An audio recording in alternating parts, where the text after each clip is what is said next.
And for so much more on this, we are joined by Avi Melamed. He's the founder and CEO of Inside the Middle East Intelligence Perspectives.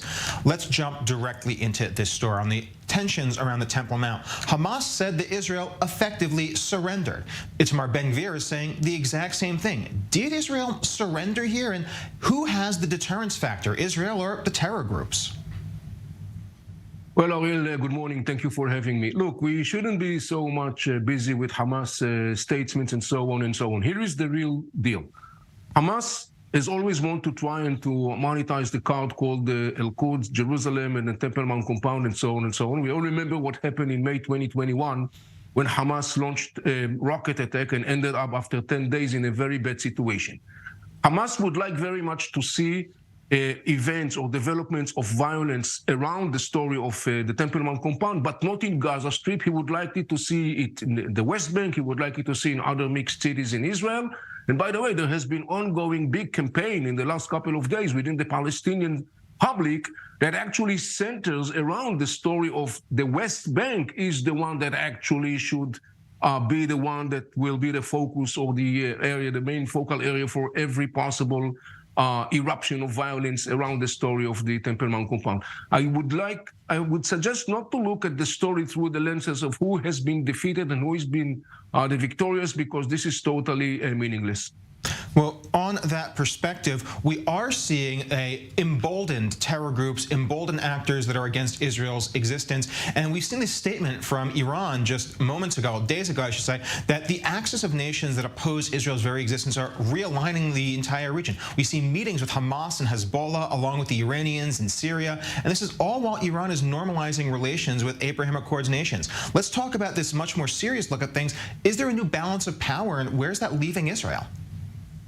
Iran is leading an axis called the axis of resistance. This is not something new. It includes the Hezbollah and Hamas and Islamic Jihad and other factors, including Iraqi Shiite-backed by the Iranians. This is not something new. This axis has been gaining momentum around the region during the last decade or more than that. So we are familiar with that phenomenon. Now, when you look to the big picture of the region, the picture is by far much more complex than the picture that the Iranians are trying to portray. We have to take into consideration that there are many other players that have a lot to say in the context of what's going on right now in the region. I want to say something in that context and to be very clear. There are people today in Israel, in other places, that either write or talk about allegedly upcoming a war that is just around the corner. Things are not that simple, and I would like us to be very cautious when we talk about it. A scenario of an all-out war today between Israel and Iran and Hezbollah, that scenario, in my best of the assessment, is totally unlikely to take place in the visible future. There are many factors that involve. You don't wage a war one day from the other without taking into consideration many other aspects that have to be included. So I would like to suggest us all to leave this whole issue of this speculation about this allegedly war that is just around the corner and understand the players that involved. Hezbollah, Hamas, and Islamic Jihad are cooperating for decades. It's not something new.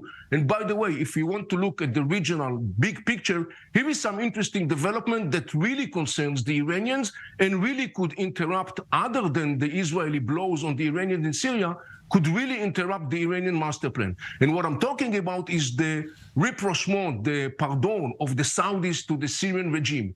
As Saudi Arabia and other Arab states are basically taking back Syria into their arms, this is a bad news for the Iranians, because the last thing that Assad would like to do in this situation, where now he see finally the light in the end of the tunnel, where potentially Saudi money is going to stream into Syria, the last thing that Assad wants to see is that Syria become a stage from which the Iranians are launching a war against Israel.